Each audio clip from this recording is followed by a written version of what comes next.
We have 5 categories here. We got title contender, playoff lock, play-in lock, fight for the play-in, and then lottery team. The numbers here is the seed I'm projecting these teams have. So 1 to 3 seed, I'm considering in title contender category. The playoff locks 4 to 6, 7 to 8, 9 to 12, and 13 to 15.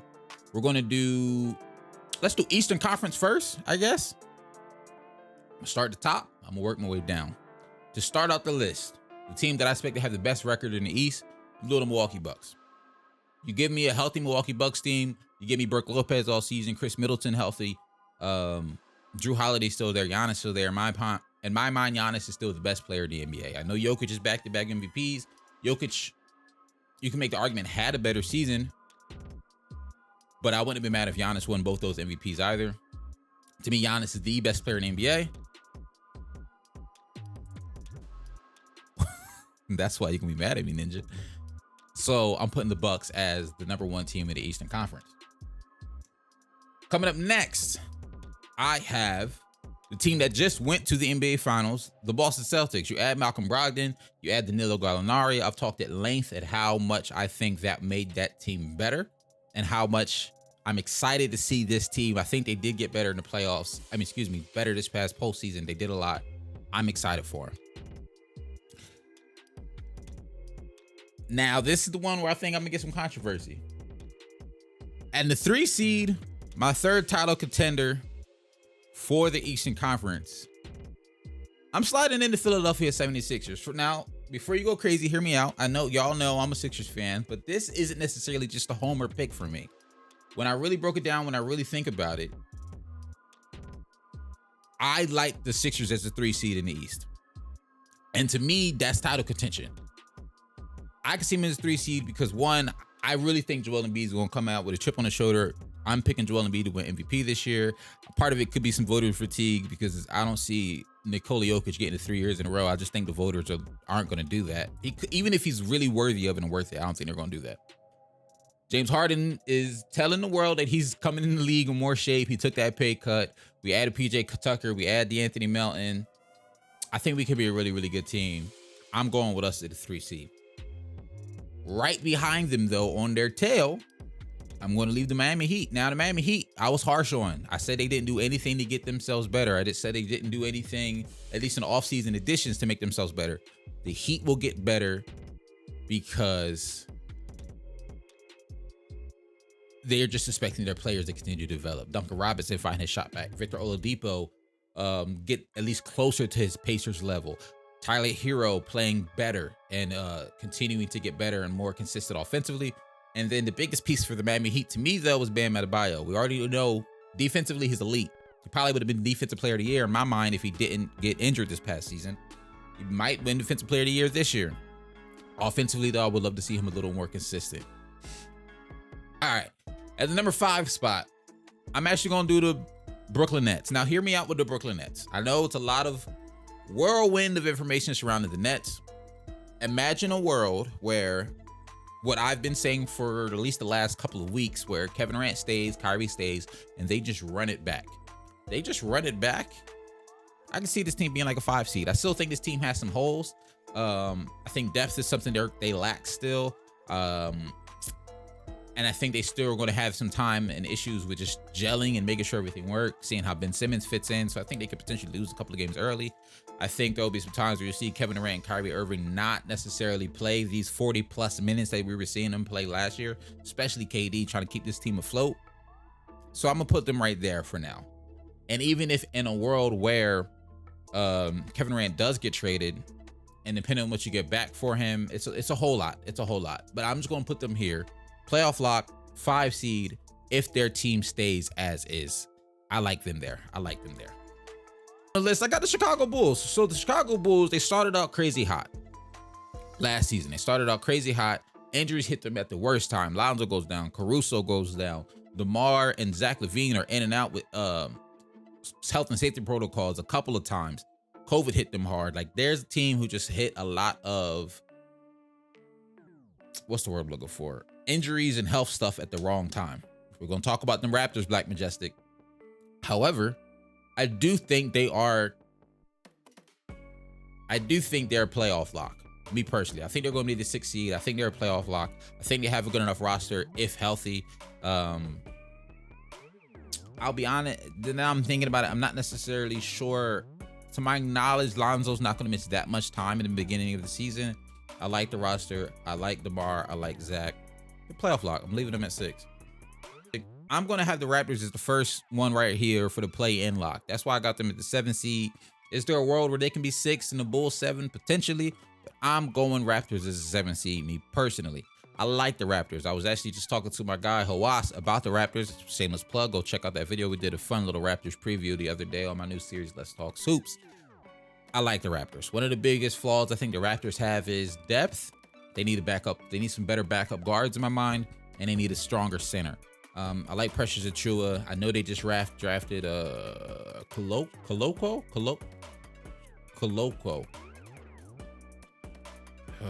Christian Koloko. They just drafted the 7-footer. A lot of people are telling me he's going to be really, really good. I want to say he was one of the conference defensive players of the year in college this past year. I'm iffy on, not iffy, but I'm always interested to see how rookies are going to impact teams immediately that are what I'll at least consider winning or playoff achieving teams. So I'm really curious to see how he's going to fit in. To me, the league is harder for big men to adjust to than guards, so I'm not necessarily expecting him to walk in and change everything immediately. I'm happy with them being here at the 7th spot. This is actually where I had the Hawks, a play-in lock. So I think the DeJounte Murray experiment is going to be very interesting. I said this before. I don't know who just asked it, but somebody said, where do I think put them? Do you think he's going to get his karma? I want to say I saw that the Hawks opener is against the Magic, where Apollo Banchero plays. So that's really going to be interesting to see what goes on between the two of them. But this is where I'm putting the Hawks. Now, am I skeptical of the whole Murray-Trey pairing up? I've talked about this at length. Yes, I am skeptical. Do I see the logic behind it? Murray plays amazing defense. Trae Young was a liability on defense. Murray's also not shabby offensively. He's really good as well. I get the logic. But I also realize, at least me personally, both of those guys were extremely ball dominant last year. Trae Young throughout his whole career. DeJounte Murray wasn't necessarily ball dominant throughout his whole career, but last year was his breakout year.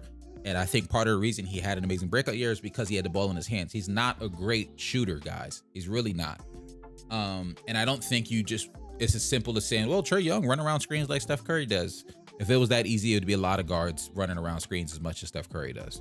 But this is where I'm putting them. I think they could be solid. I've said this before, and I'll say it again. Trae Young by himself is a walking top 10 offense. They're going to be great offensively. I'm curious to see how well DeJounte Murray impacts some of that perimeter defense. I'll take him as an 8 seed, though.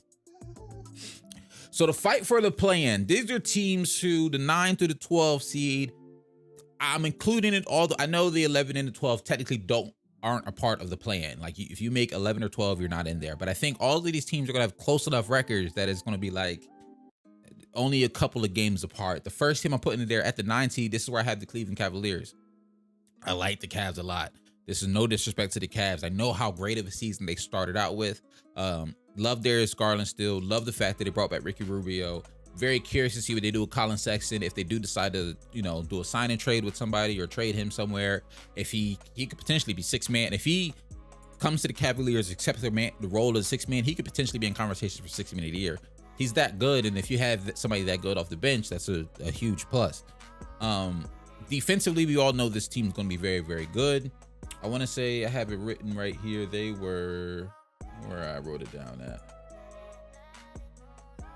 Yeah, they were top 5 defensively last year. In terms of defensive rating, they were 5th. So defensively, we know they're going to be there. Offensively, where I think they're going to struggle. So that's why I have them this low. Next, we have what do we have next? This is actually where I have the Washington Wizards at the number 10 spot. So I'm high on Beal. That's just spoiler alert. I like Bradley Beal's game. I think he's a bucket getter. I liked Kristaps Porzingis. I really think the pairing of Kristaps and Bradley Beal can be something. I like the fact that they added Will Barton. I like the fact they added a good backup. Well, excuse me, he'll probably actually be the starter in Monte Morris. I like some of the pieces they have going in there. Rui Hachimura is solid as well. I think they could be a really fun team to watch and a nice little play-in team. At the 11th spot, this is honestly where I have the New York Knicks. So the Knicks are a team I am very interested to see play. You pick up you pick up Brunson. I like the addition of him. And they did need a point guard. They needed a playmaking point guard. I felt that for a while. Defensively, I'm still very iffy on what this team is going to do. I don't think they're going to be good defensively at all. I saw some glimpses from RJ Barrett towards the end of the season where I was like, okay, he could be something. Like RJ could low-key be in MVP conversations this year. Call me crazy, but I think he could be in those conversations. The biggest question mark for me is what version of Julius Randle are we going to get? Are we going to get all-star Julius Randle, or are we going to get last year's Julius Randle? If we could even get somewhere in between, I think the Knicks could be fighting for a play-in spot. Yeah, the Knicks do have a lot of question marks. I guess you can call it optimist in me. I don't think all of those question marks are going to turn into negatives, so that's where I'm kind of putting them here. And especially when I thought about the teams that I'm about to say that's below them, the Knicks are definitely at least better than those teams, so they had to fall here. Next team, the number 12 team in the East, fighting for that last play-in spot potentially. This is where I'm going to have the Charlotte Hornets. I say fighting for them very loosely.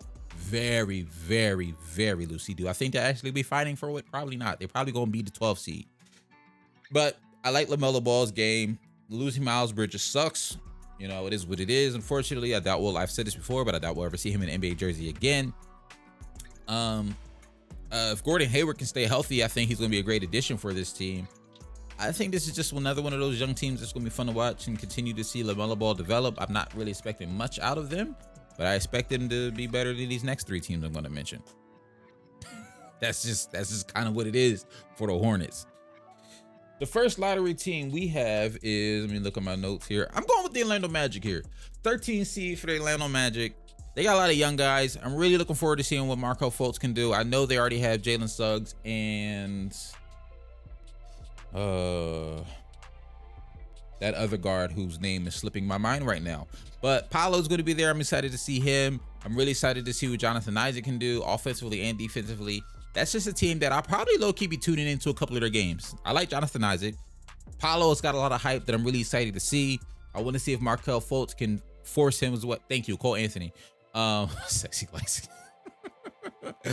I'm really excited to see if Markelle Fultz can establish himself as the starting point guard for that team, because while I like Cole Anthony, while I like Suggs, I really do think Markelle Fultz could be that starting point guard that they're looking to be a playmaker and honestly a really good point of attack defender. He's a low-key underrated defender in my mind. But I like them a lot. I'm really looking forward to seeing what they do. Will they lose a lot of games? Yes. But will they lose them in an exciting way? I think so. The Detroit Pistons is who I have next. They picked up, who did they pick up in the draft? I have it written right here because I always miss their names, swap their names. Jaden Ivey, Jalen Duren. They added Nerlens Noel and Alec Burks. They're going to miss Jeremy Grant, but honestly, he didn't fit their timeline. It was time to get rid of him anyway. Cade's going to have another year under his belt. I think it's going to be a really nice, exciting, fun team to watch. And then last but definitely not least, we have the Indiana Pacers. I like Tyrese Halliburton. Honestly, that might be the only nice thing I have to say about the Pacers. I like Tyrese Halliburton. I don't have much else nice to say. I've heard a lot of people talk about Benedict Mathurin. That's how his name? Benedict Mathurin. I've heard a lot of people say some good things about him. They're going to miss Malcolm Brogdon, but Pacers fans will tell me they're not going to miss him because he was always injured and never played anyways, which I understand. There's still a big question. We talked about this earlier with what they're going to do with Buddy Hield, what they're going to do with Miles Turner. They'll probably get traded sometime mid-season, and depending on what they get back for them, that might even make them even worse. So, shout out to the Pacers. This is what the Eastern Conference looks like. I think it's pretty solid. The only quote-unquote controversial things here is maybe having the Sixers this high, because some people will have the Miami Heat over the Sixers. I know some people will probably potentially have the Raptors over the Bulls. But everything else, I mean, I'm happy with this list. With team who I think is going to have the number one record in the West, potentially might even have the number one record in the NBA. I got to go with the reigning champs, Golden State Warriors. The Golden State Warriors were on a roll, even without Clay this season. Draymond goes down with an injury, misses almost half the season. First time he ever had an injury mid-season that he had to come back from. He didn't necessarily look like his complete self, especially in the playoffs in the second half of the season when he did come back. You got a Draymond healthy. You got Clay healthy for a full season. The Golden State Warriors are going to be dangerous. You got Wiseman potentially coming, you know what I mean, in there and doing his thing. Golden State Warriors are going to be dangerous. I'll leave it at that. Number 2, the Kings play Golden State 3 times in the first 6 games. Warriors, Suns, Clippers, top 3 in the West. I think my top 3 is going to be very interesting to some people. I'm going Nuggets number 2 in the West. Now, hear me out. You got Jokic, who's just coming off of back-to-back MVPs, who carried his team to let me double check so I don't give you all the wrong seeding. Carried his team to the 6th seed in the West, 46-34, with two of his best teammates not playing all year. Guys like Aaron Gordon out there putting up 35 minutes a game. I know it's, I'll say, potentially high expectations for this team, but if Jamal Murray and MPJ come back or even just turn out to be good shooters who can play in space and play better than the team that they've had, I think they got the potential to be a 2nd seed in the Western Conference. Call me crazy, but I think we're really about to see a different level to this team just because they're getting back 2 starters. And one of them is a potential all-star caliber. I think one of those guys can make an all-star team next year. Either MPJ or Jamal Murray. One of those guys can make an all-star team alongside Jokic next year, bro. And I know a lot of people, Michael Porter Jr. is really injury prone though. I mean, you can have that conversation as well. You can say I'm too high on him, but that's where I'm going with him. I like the Nuggets there, man. I like Jamal Murray's game. I like Michael Porter Jr.'s game. And seeing what Jokic was able to do with the team he had last year without them, well, they nice. We gonna replay this clip when we look at the end of the season and they a top 3 seed and everybody like, dang, the Nuggets surprised us. I'm just gonna roll this clip back for y'all. Number 3, this is where I have the Phoenix Suns. I still love the Suns. I know they went out in a subpar fashion against the Dallas Mavericks. We'll say embarrassing because it was. I know they didn't look like themselves in the playoffs, especially in that Mavericks series. But when it comes down to the regular season, when it comes down to where I think they'll finish, and I said it a bunch last year, and I'm going to say it again. I love the Phoenix Suns team as a whole. The way the team is constructed, the only big if I have is potentially a backup point guard playing more minutes for Chris Paul. We'll see what Cam Johnson can do. Cameron Payne can do for them to see if he can get some more productive minutes for them. But I still like them being a title contender for me. I got the Clippers as a playoff lock at number 4. And I like putting them here at the number 4 because I don't know if it's the Nuggets or the Suns, but I could see the Clippers taking one of these 2 guys as spots, potentially. If I had to pick one, it would probably look more like that. They could potentially take the Nuggets spot and slide the Nuggets to the 4, and the Clippers could take the 3. But the Clippers are really like, the biggest issue with the Clippers is going to be health. This is the 3rd or 4th year that we've seen the Paul George is going into either the 3rd or 4th year. I can't remember off the top of my head of the Paul George Kawhi saga with the Clippers. We still have yet to see them play a full healthy season together, including the playoffs. We have yet to see them play together the whole time. There's always one of them that's injured.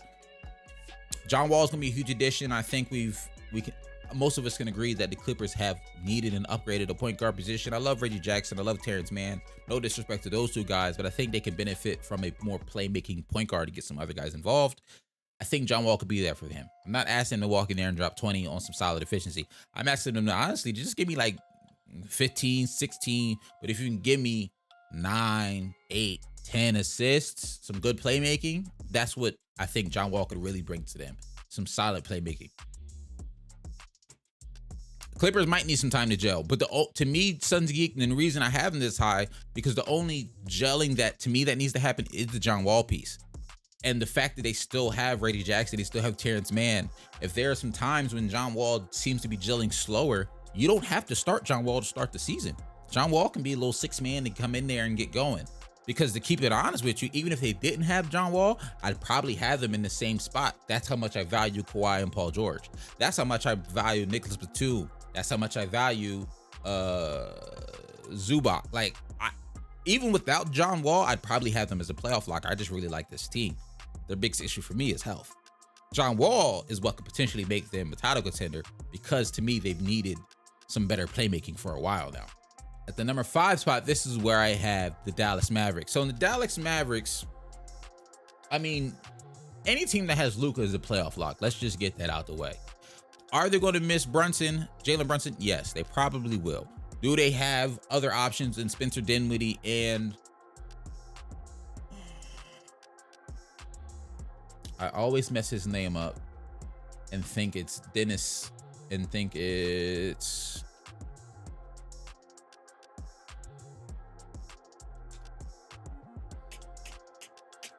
Yes, it's Tim Hardaway Jr. They're there. Last time I was talking about the Dallas Mavericks, I did not say Tim Hardaway. I said the dude they traded away to get Tim Hardaway to the Knicks, and no one corrected me. I was just wrong.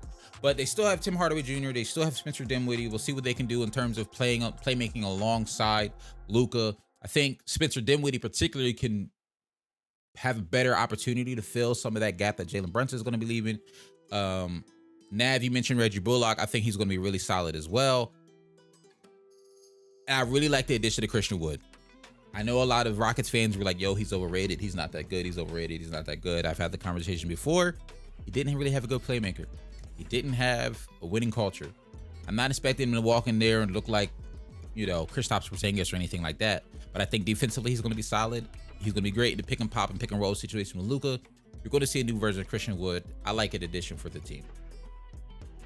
This is where I have, though, the Memphis Grizzlies. The Grizzlies I like a lot. I love the Memphis Grizzlies because outside of the greatness of John Morant, they have a really good team. Do I think they're going to miss Kyle Anderson and DeAnthony Melton? Yes. That's why initially I had them at the 4 spot over the Mavs. I dropped them down to, the 5 spot over the Mavs, dropped them down to the 6 because I think they're going to miss those 2 guys. But they still have Desmond Bane. I know Jaren Jackson Jr. is going to miss some of the beginning of the season. I'm hoping it's only like a month and a half at most.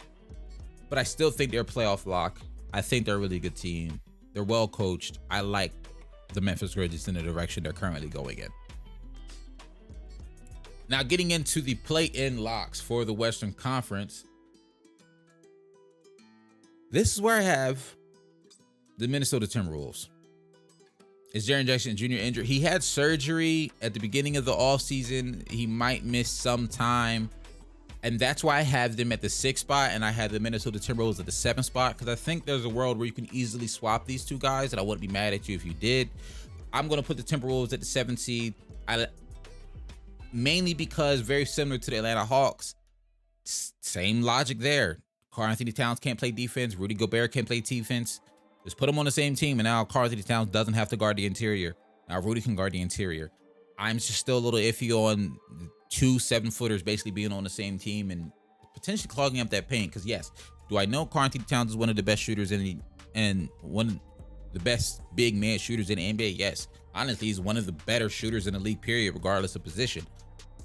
Am I still skeptical about the spacing on this team? Yes. What are the driving lanes going to look like for Anthony Edwards and D'Angelo Russell with those 2 bigs on the court? I know Karl-Anthony Towns can shoot, but I also know he's super effective in the low post as well, bullying and getting, making moves around the basket. He's not going to have the ability to bully and make moves around the basket if Rudy Gobert is right next to him on the block. So I'm just curious to see how it all is going to work out. Rudy Gobert is one of the best in the league when it comes to screen assists. Yes, I do believe screen assists are a real thing. You can't undervalue a good screener. You really can't. Look how many times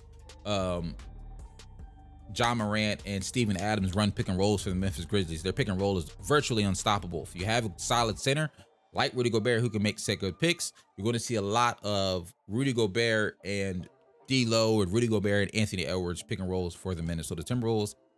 I like it, and I don't like it at the same time. That's why they're playing lock for me. Next up, I'm going to go with the New Orleans Pelicans, the other play-in lock team I have. I'm high on Zion. I've said this before. Pels under Mavs? Yes. Pels under Mavs? Yes.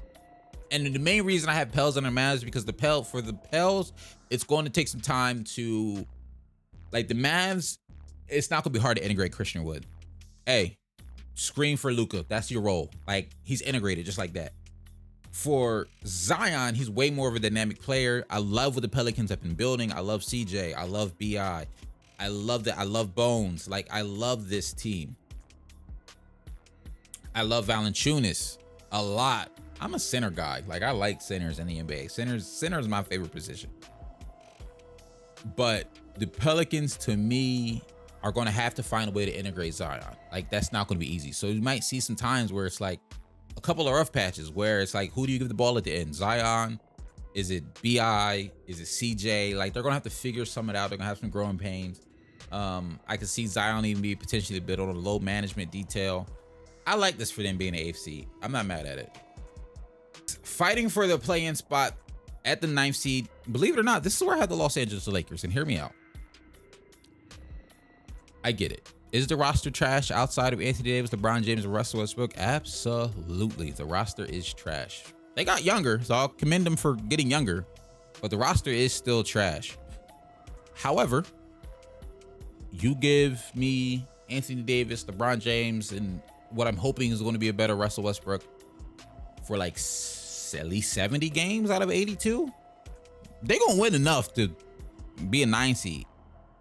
And if the Lakers make the play-in, I think they can lock in a playoff spot, because I don't see the Lakers have players who, like, they're old guys, Anthony Davis, LeBron James, Russ.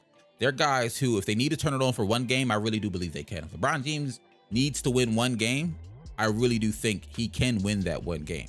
However, I don't know how many games they're going to win in totality of a season. That's why I have them at the 9th seed. But Guru, you asked, is the Lakers better than the Trailblazers? Funny that you asked that, because the Trailblazers is the next team I have probably coming in at the 10th seed. Rudy, I told you was not going to like where I had the Kings. This is why I'm putting the Trailblazers, because, and it could be close. That could be swapped either way. I think Dame's going to be on a revenge tour. I think Dame's going to have a really, really good season. I think Dame's really going to have a really good season. I'm really curious to see how him and Anthony Simons play together. Anthony Simons had a really, really great year last year, but a lot of that, once again, very similar to the DeJounte Murray situation. He had the ball in his hands.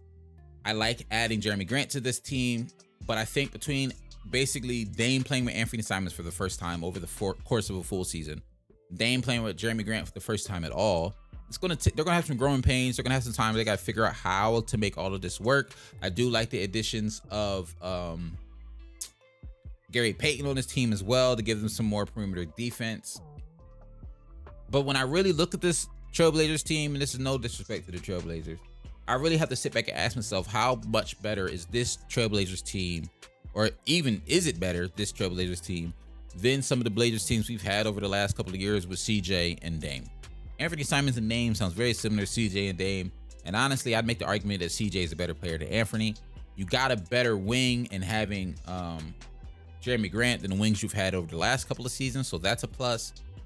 But I really do think a lot of these other teams in the Western Conference are just better than the Blazers will be. I think Dame's going to have a great season. I just think these other teams are better. The only team I can see you make an argument, me personally, that I would make an argument that the Blazers could be better than is the Los Angeles Lakers, and that's why they're on the same tier for me. Rudy, I got the Kings coming in at 11. I think they're going to be fighting for a play-in. I really do think they're going to be fighting for a play-in spot. I think they're going to be in a conversation.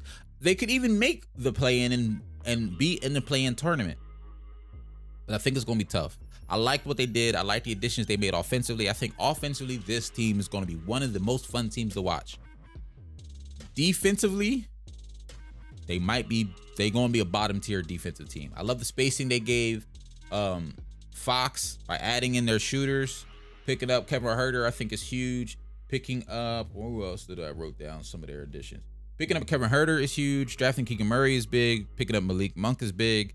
You lost Dante DiVincenzo, Justin Holiday, but honestly, I'm not really tripping about that. You got Mike Brown as your new head coach. I don't really know how well he coaches young guys, to be completely honest with you. But defensively, this team is going to struggle.